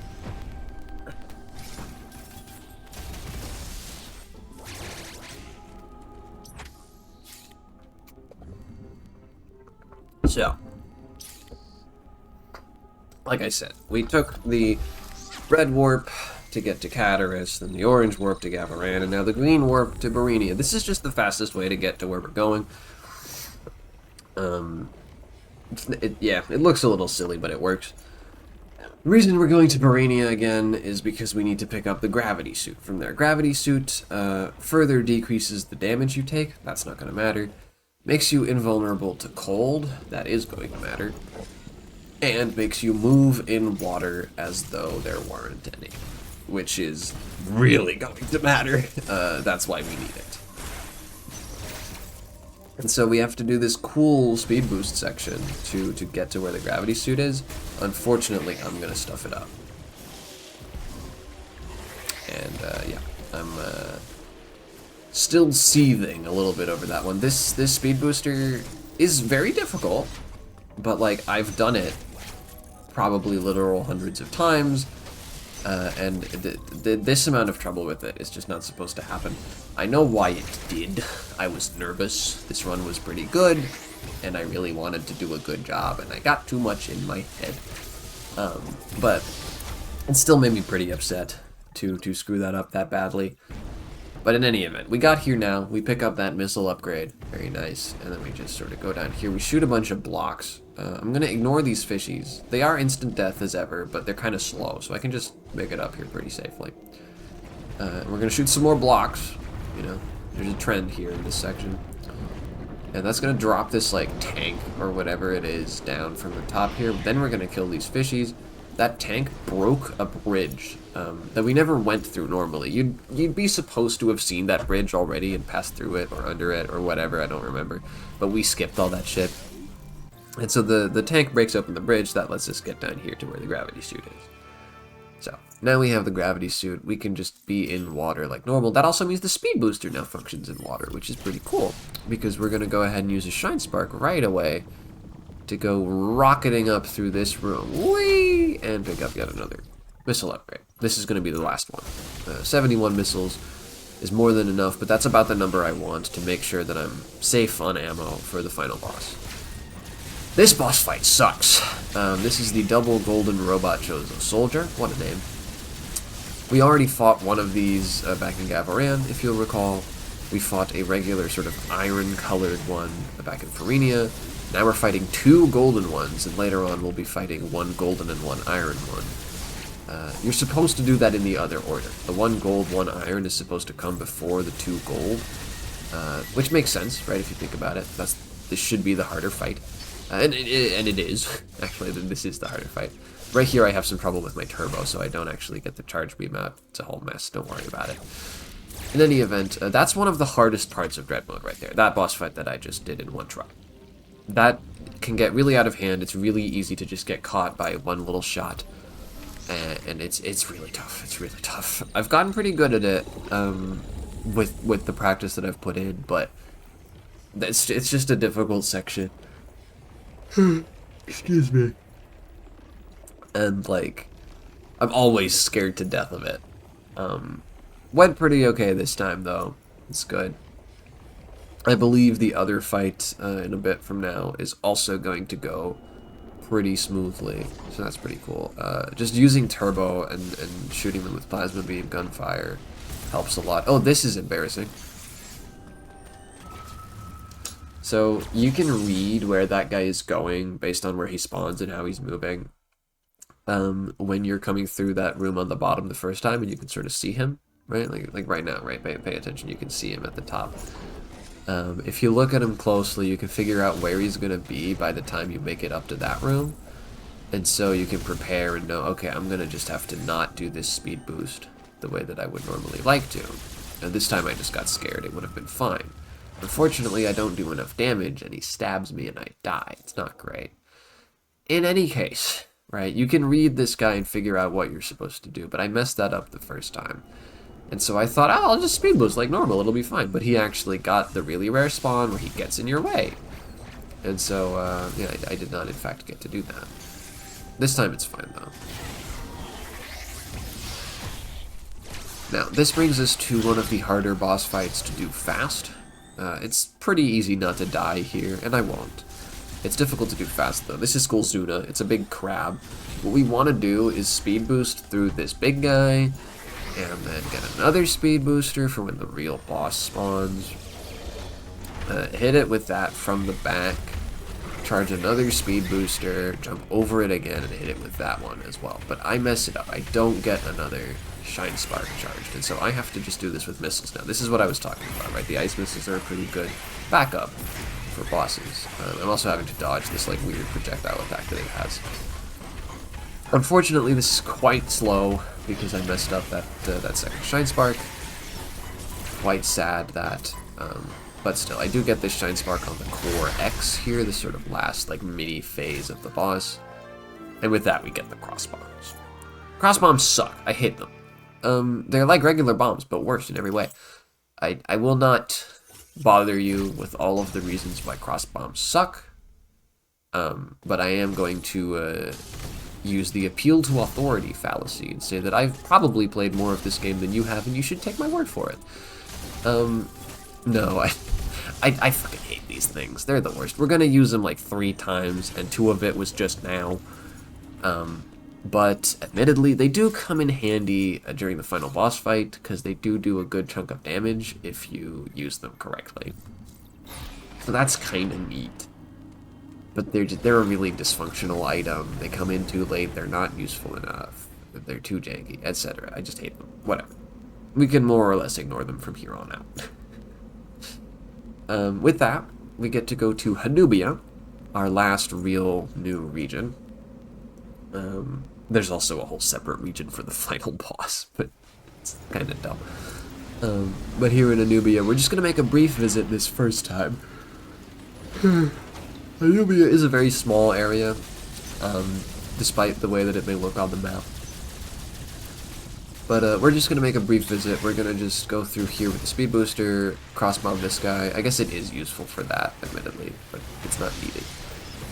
And then we're going to do a cool little trick here. We're going to grab this grapple beam block from the wrong side. Yoink. It's kind of like a pseudo wave. Works a little bit differently, but that's basically what it is. And it's cool. That avoids having to go through the little tunnel system at the top of the room. It's a little bit faster. It's not a big deal, but it's neat.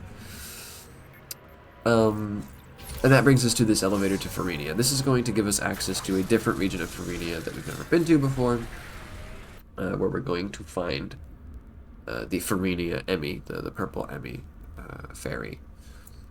And we're going to go get another upgrade, and then we're going to kill the Emmy to get an upgrade, and then we're going to come back, etc., etc., right? The usual sort of loop.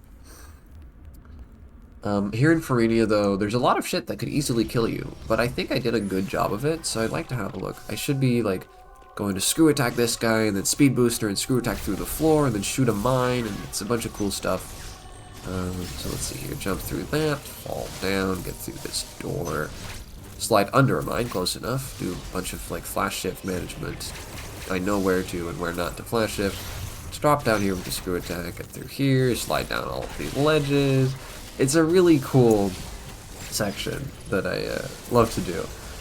Right here you'll see that Fairy's eyesight's very good. He's got a really long range, more so than most Emmys, and it also goes right through walls. So Fairy will just notice you from anywhere. Luckily, it really doesn't matter very much. We just sort of ignore him. If we get spotted, it's not a big deal because he's always far away from you, and he forgets that you're even there faster than it usually really matters. So that's fine. Now we're on our way to our next boss fight again. They come in pretty quickly at this point. We're going to SQ. This is going to give us the Storm Missile upgrade, which is another one of those like really useful upgrades that's totally not a glorified key. But the boss fight itself is cool. I'm going to charge up this Shine Spark. I'm going to just position myself right so I can bonk right into him. And then we're just going to screw attack, because you're not supposed to have the screw attack at this point. This is pretty heavily sequence broken. SQ is supposed to come before Golzuna. SQ is supposed to come before a lot of shit that we've done. And so you're not supposed to have the screw attack. And SQ is one of very few bosses who doesn't do contact damage to you when you hit it with the screw attack. Most bosses will still do that. SQ does not. And so you can just use the screw attack and melt right through its hit points, and it's great. It's a fun fight. Unfortunately, core X's, like the one that Golzuna had and this one right here, do very much deal contact damage to you when you use the screw attack. In normal 80%, I would have killed SQ's core X with the screw attack. It would have gone much faster than with missiles, but we can't do that in Dread mode. You'll note that for Golzuna's core X, we could just use the speed booster, so the whole point was moot. That was even faster than using the screw attack. For SQ, no such luxury. Also, screw attack does not protect you against fire breath, as I've just experimentally verified. So that's unfortunate, because we spawn all the way back here in SQ's boss room, so we have to go through that whole slow tunnel again. Kind of a shame. That's fine. The storm missiles, in case you missed it just now, you can charge them up, and you can unleash this barrage of tiny missiles that can lock onto multiple targets at once. It's kind of cool, but really the only thing they're good for in a speedrun is opening storm missile doors. There's no other reason to use them ever. That was the worst thing I have ever done in Metroid Dread, in case anyone was wondering. Just jumping up there and bumping into that robot without even so much as respinning, that was the worst thing I have done in this video. That hurt my soul. In any event, the storm missiles have a shitty damage output, and they cost way too many missiles to use. We don't like them very much, and we're not going to use them for any purpose other than opening doors. Right here, this is what I was talking about, right? This is the Robot Chozo soldiers, where there's 1 gold and 1 iron. And so the iron one went down pretty quick because I hit it with a Shine Spark and then a bunch of Plasma Beam Fire, and it just doesn't have that many hit points. Goldie here is going to last a little bit longer, but there we go. This fight's a lot easier than the 2 golden ones. Not so much because they have so much less health, though that does help, but also just because the positioning of the room and the way that the platforms are just makes it a lot easier to stay safe and manipulate their position. So you're a lot less likely to just randomly get caught by a small bullet of some kind, and so it's less big of a deal. Here's another reason to use the cross bombs. It helps us get through that tunnel faster. Yippee. Storm missiles open that door. Yippee. Again, both of these items are just not very interesting, unfortunately. It's fine, though. And that finally gets us to in a second here to the central unit for Verinia. So we're gonna, again, get the Omega Blaster, use it to kill the Emmy, yada yada, right? Unfortunately, I'm really screwing it up, but that's fine. So we're gonna get this central unit out of the way, and this is a really difficult one, you know, I'm gonna take a lot of time to play it really safe on this fight. And there we go, it's dead. Just using a Shine Spark to delete the armor, and then one hit from the screw attack, which also makes you completely invincible to that gunfire that's going around, by the way. This central unit is completely trivial. It is not any harder to dread mode than it is normally, but I have died to it before on dread mode. Actually, the other day I did a run of this, and I died to that central unit because I accidentally jumped without spinning, and I jumped into the central unit itself, not even into any of the projectiles, just into the glowing brain, and died. It was very unfortunate. In any event, now that we have the Omega Blaster, the Emmy's going to come seek us out, and we're just going to stand right here and camp it out, sort of similar to what we did with the Caterus Emmy. And so he's going to come through this tunnel, and we're just going to shoot the faceplate. I'm going to briefly interrupt shooting at a couple opportune points to prevent the Emmy from slowing down at a point when I can't actually deal damage to the faceplate. That's going to cause some of the faceplate's HP to regenerate, but overall it's very slightly faster to do it that way. Sort of neat. There's a lot of different strats for this Emmy in varying amounts of risk. There's a really cool couple strats where you can do this like all the way at the bottom of this room in those tiny little areas there where you can like jump over the Emmy, shoot it a little bit, jump over it again, shoot it a little bit more, jump over it again, and it's like this acrobatics and it's a little bit faster. I don't do that shit. That shit scares me. I don't like it. I like playing it safe. So I do this. But there's a lot of cool stuff with this, and if you want to see some of that, I recommend maybe watching some like truly high level runners that do like all of the fastest things. It's really sick to watch them deal with Fairy. But as it stands, this is a nice safe way to play it. Notably, the Emmy sequences are normally obviously like a source of stress, right? Casually playing this game, it's supposed to be like, oh shit, the instant kill robot is after me. But in dread mode, it's kind of backwards, because the instant kill robot is after me is always true. Everything is always gonna instant kill you in dread mode, including the Emmy. But in the Emmy zones, the Emmy is all you have to worry about. There's just this one slow-moving guy that makes a lot of noise that you can always see coming, and there's no other enemies or hazards or anything, and it's so relaxed, it's so breezy. But then you get back to somewhere like here, and there's like 3 enemies right on top of you, and it's like, ah! Right? And this is the really scary part in dread mode. Of course, though, with the screw attack and the shine spark, we can still make pretty quick work of most of these. But it's cool how the game sort of gets turned on its head in this game mode, where the Emmy sequences are suddenly the relaxed, easy parts. And the rest of the game is the tense, stressful sort of way. Here we've got another one of these infected Chozo soldiers that's being it's been taken over by the X. This is the red one. I don't remember what its name is officially. I just like to call it Crimson. And Crimson here will not last very long. He does have a good amount of health, but the wave beam does a lot of damage. I completely forgot. That's the item we got from Fairy. It's the wave beam. It does a whole bunch of extra damage, even more so than the plasma beam. And now, in addition to piercing through enemies, our shots also pierce through everything fucking else. The wave beam just goes directly through walls, which is why the pseudo wave is named what it is, right? You'll recall. And so, yeah, we're just going to use that to open wave beam doors, but also to blow up blocks in the middle of walls, sort of like the diffusion beam. But also it does a whole bunch of extra damage, so boss fights like this don't take very long. Certainly not with the turbo, right? They can go down pretty quickly. It's pretty cool. But we've got another one to do. There's another one of these Robot Chozo soldiers coming up. That one's going to last a little longer. Anyway, we get the power bombs for that. Power bombs, kind of a useless ability. We are just going to use them to blow up power bomb blocks, and also to blow up the there's this one projectile the final boss has that you can only destroy by using power bombs. And so that one's also going to we're also going to use power bombs for that. Now, right here, I don't realize that I've got 0 power bombs left. That's our little secret.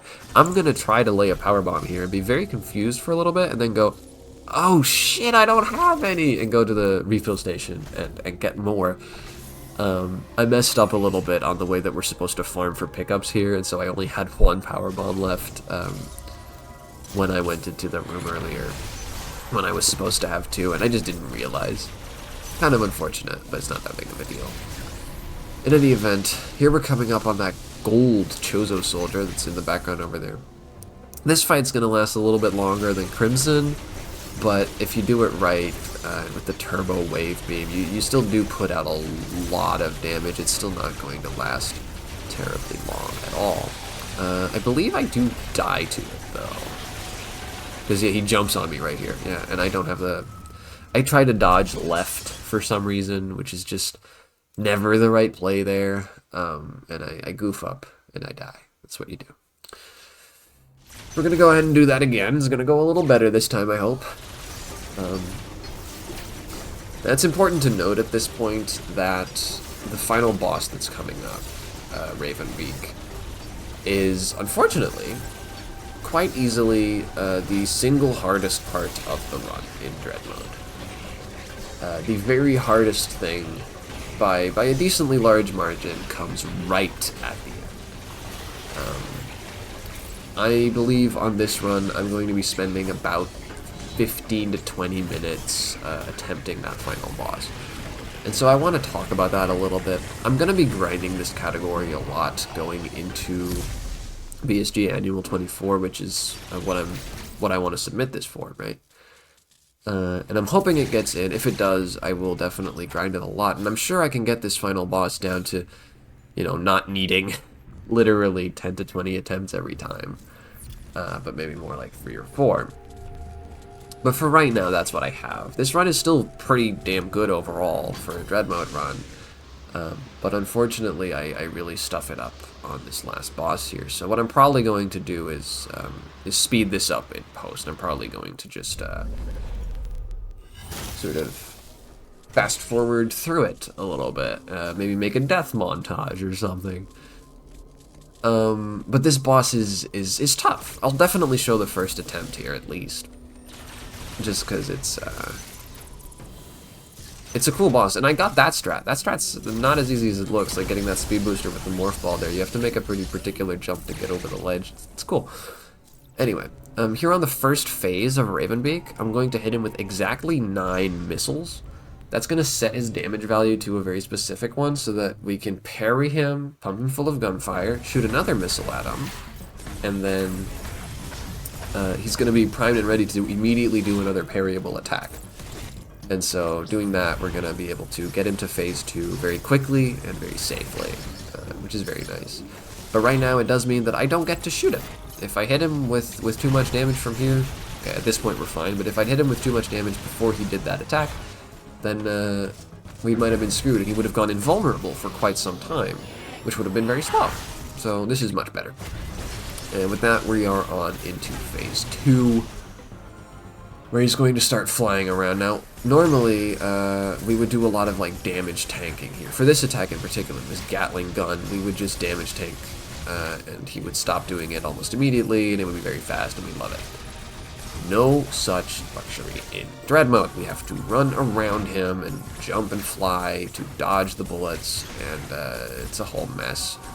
This Kamehameha attack is also kind of annoying because afterwards he tends to do that. He tends to immediately drop on you, and if you get antsy, if you flash shift too soon, like some kind of idiot like I just did, then you don't have a flash shift, and so you can't dodge it quick enough, and you die, unfortunately. Something like that is going to happen several more times throughout these upcoming attempts of Ravenbeak. Where he'll do that Kamehameha attack and then try to stomp on me, and I will just get caught by it. Or in phase 3, when he's back on the ground again, he also has a similar like Kamehameha gun, where he's gonna do that, and I'm not gonna time my dodge right, and I'm gonna get caught by that. I even messed up my parry, right? This is so embarrassing. I'm really tense at this point. I'm really like shivering and shaking because this run was pretty damn good and I was real proud of it. And I could have gotten like a 42 probably, and that would have been really awesome. And I was just way too tense, and it didn't work, right?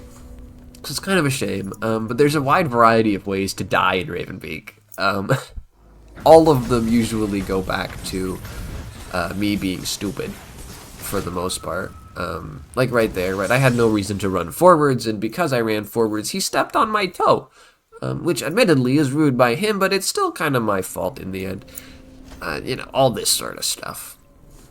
And so there's another, looking at my file here, there's another maybe 10 minutes of this. A little bit less. No, yeah, a good bit less. There's another maybe, no, actually, no, 10 minutes sounds about right. Yeah, there's another 10 minutes or so of this. So I'm gonna fast forward it from here, and I'll pick it back up when I start the final attempt. How about that? When I start the attempt that actually succeeds, I'll pick commentary back up.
Alrighty, so spoiler alert, this next one here does it. So, yeah, Beaky, generally speaking, right, we do this manipulation here in the first phase where we do the damage values correctly so that he does the attack that we need, and then parry it, and then get him damaged enough, and then shoot him again, and parry him again, right, this whole thing.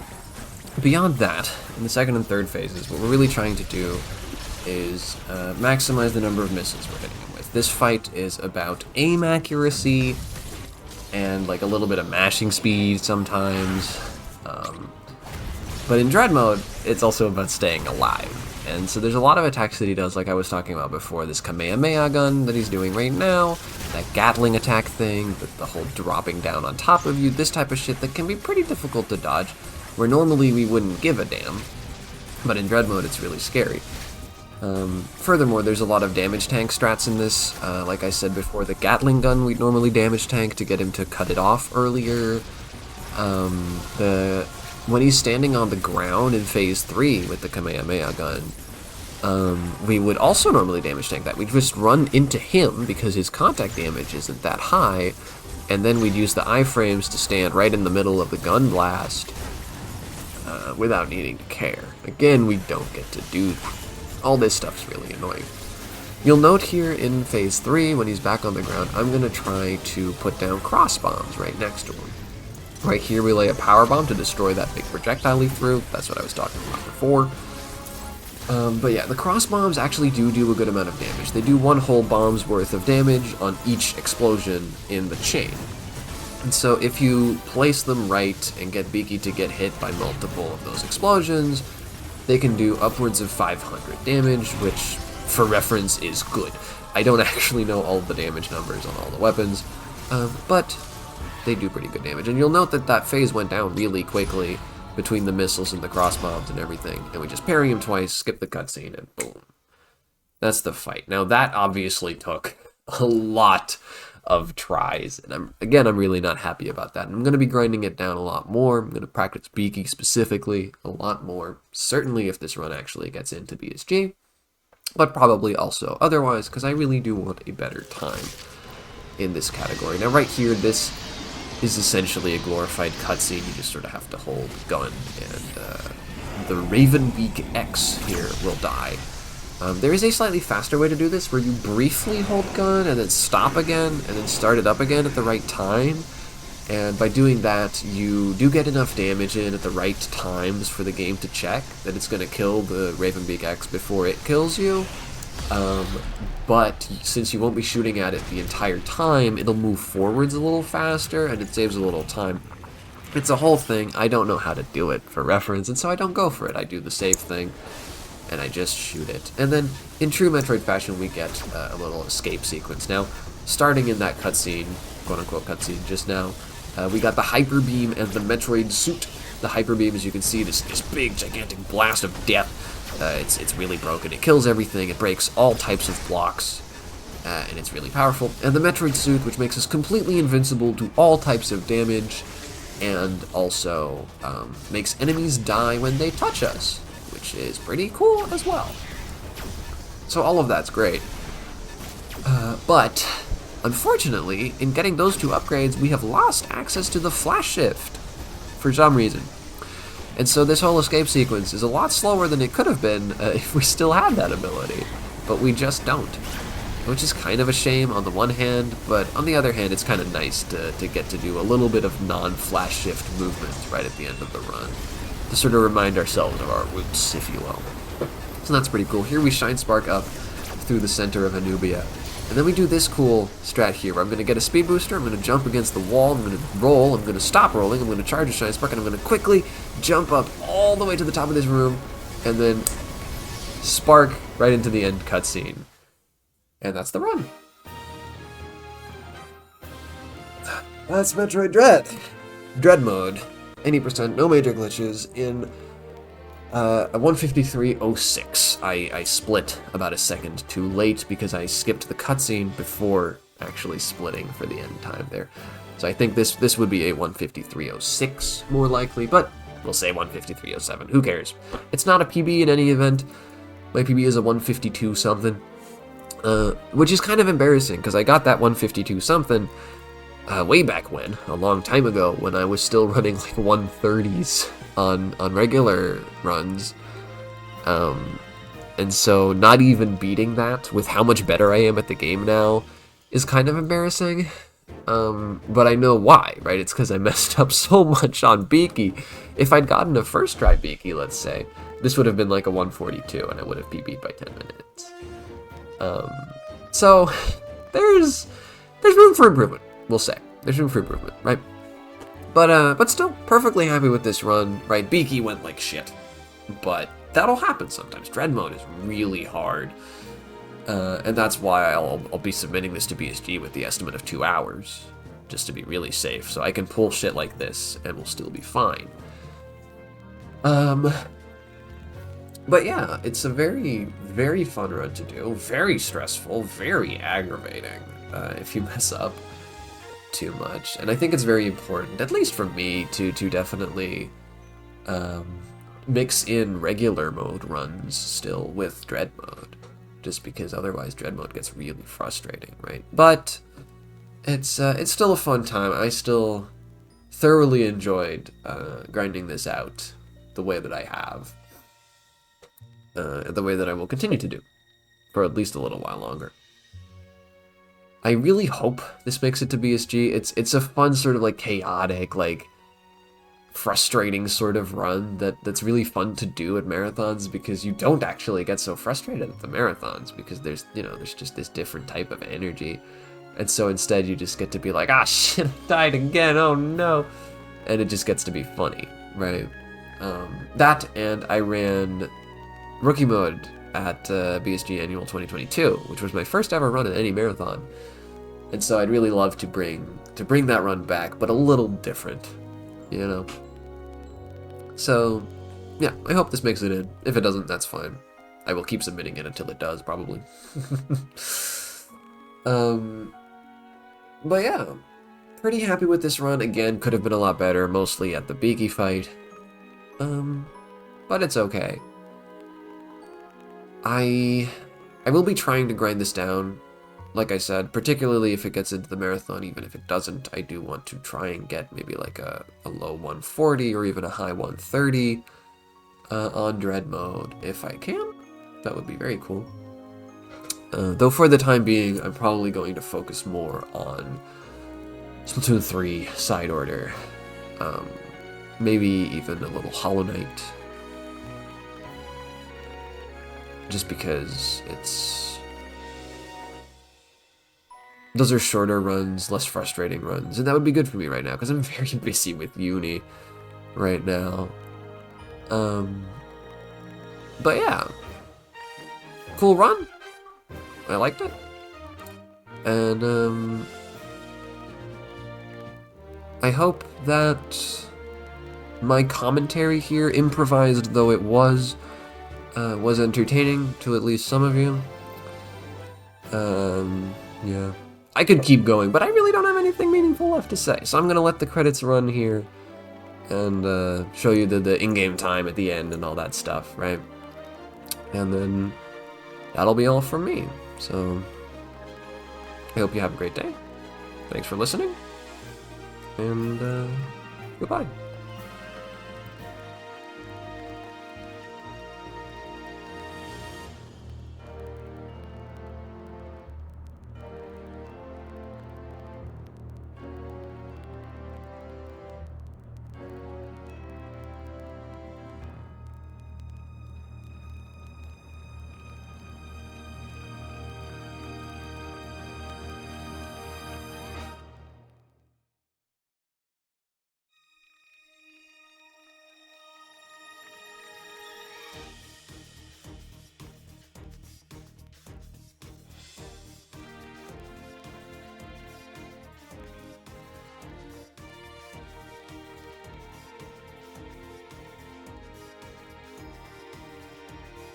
See you next mission.